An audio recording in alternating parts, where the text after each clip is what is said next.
Today, we are going to continue with the three branches of government. We will finish reading the book today. Here you can see your reading standards and your social studies standards. Please pause this video and read through them. Let's review vocabulary from yesterday and learn some new ones. So first we have government. It is a noun and it is any group of people living together in a country, state, or community that has to live by a set of rules. Next, we have constitution. It is also a noun, and a constitution is a set of rules that guides how a country works. It tells how the branches of government work, what powers they have, and states the rights of citizens. Legislative. The legislative branch makes the laws. It's led by Congress, which includes the House of Representatives and the Senate. The two houses, or parts, work together to make new laws for our country. Executive. The executive branch carries out the laws. The president is the leader. He or she carries out the laws, directs the armed forces, deals with heads of other countries, recommends new laws, and can veto bills. Judicial. The judicial branch makes sure that the laws are written and used correctly. It's headed by the Supreme Court. Its powers include following the Constitution, reviewing laws, and ruling on court cases. Let's finish reading about the three branches of government. Yesterday, we read specifically about the legislative branch. Today, we will continue on and learn more about the executive branch and the judicial branch. The executive branch. The president is America's top leader. He or she leads the executive branch. This is a big job. About 4 million people work for this branch. The president makes sure our country runs smoothly. He or she must follow the rules in the U.S. Constitution. For example, the president cannot pass a new law alone. First, Congress has to agree that it should be a law. Then, it can be passed. This is a rule in the Constitution. On page 14, you can see a photograph there at the bottom, and the caption for that photograph says, President Ronald Reagan signs a new law. All right, over on page 15. There are a lot of people who help the president. They are called the cabinet. The cabinet helps run different parts of the government. It also keeps the president informed. It tells him or her about events in the world. This helps the president work with leaders in other countries. And on page 15, you can see another photograph. And the caption says, President Bill Clinton is sworn in as the 42nd President of the United States. Rules to be the president. To be the president, you must be 35 years old. You must be a citizen who was born in the United States. And you must have lived in the United States for at least 14 years. Presidents represent our country in world matters. This means that they travel a lot. They tour the world to meet with other leaders. They try to keep the peace. They make plans for the future. The president is also the commander-in-chief. This means that he or she is in charge of the armed forces. The president can send them to other countries. But Congress has to agree to send soldiers to fight. The president is not allowed to start a war on his or her own. Only Congress can send the country to war. This keeps the president from being too powerful. Okay, we have two different unique photographs at the bottom of page 16. We have a cutout photograph of the United States of America airplane, and the caption describing that photograph is titled Flying High. And it says, when the president travels, he or she flies on Air Force One. This is a special plane made just for the president. Then, the photograph right below that, the caption says, President Roosevelt, bottom middle, meets with world leaders to discuss peace during World War II. Then, over on page 17, we have another photograph. And this caption says, President George H.W. Bush has Thanksgiving dinner with the U.S. troops in 1990. It's pretty neat. Mrs. Porter was 1 year old whenever that photograph was taken.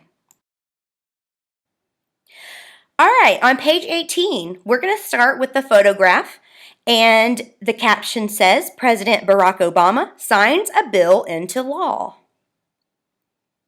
In America, people choose the president by voting. The person who gets the most votes becomes the new president. This happens every 4 years. A person can be a president only twice. This means that no one can be president for more than 8 years. The president works closely with Congress. Congress passes bills. Each bill then goes to the president. He or she may sign the bill. This makes the bill a law. The president can also send the bill back to Congress to be changed, or the president may veto the bill. A veto means that the bill is rejected. This keeps Congress from being too powerful. It is part of the checks and balances system. All right, and at the bottom we see two photographs.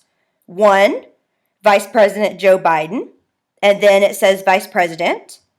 The Vice President is also part of the executive branch. The Vice President's main job is to take over if the President is no longer able to do his or her job. And the bottom photograph is a picture of President Obama's signature.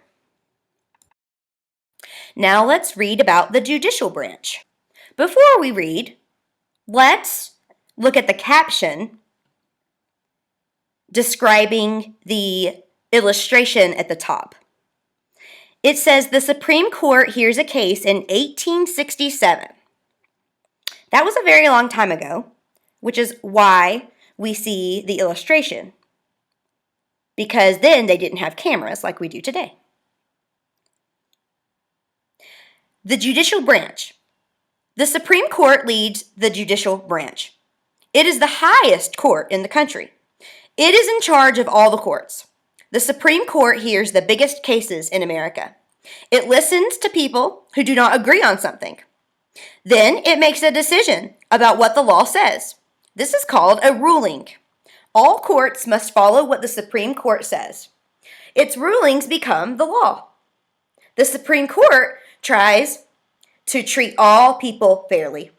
The Supreme Court judges are called justices. They choose about 100 cases to hear each year. They make rulings based on the U.S. Constitution. On page 21, you can see a photograph, and the caption says Supreme Court Building. And then we can see a U.S. Supreme Court case. The president picks the Supreme Court justices. There are 9 in all. One is the Chief Justice. He or she leads the Supreme Court. Most justices have worked as lawyers. Lawyers represent people in court and try to help them win a case. Some justices have even served in other branches of the government.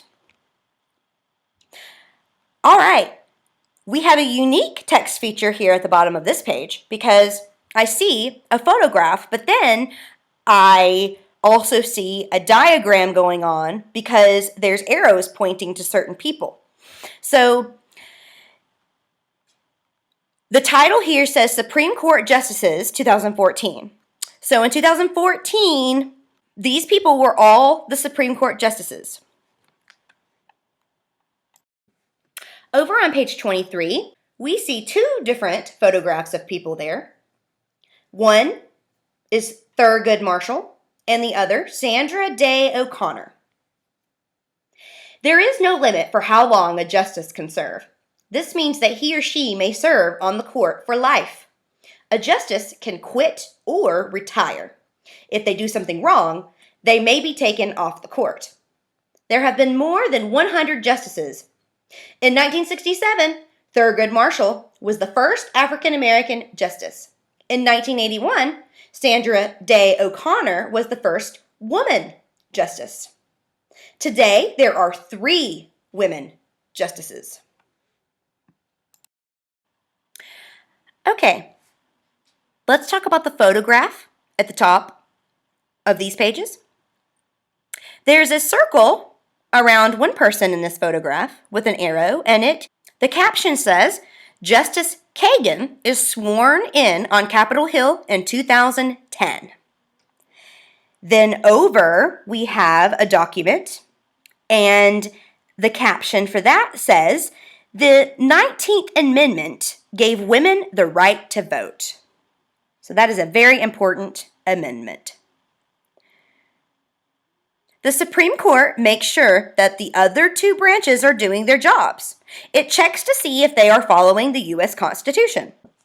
This is part of the checks and balances system. The Supreme Court justices work hard to protect people's rights.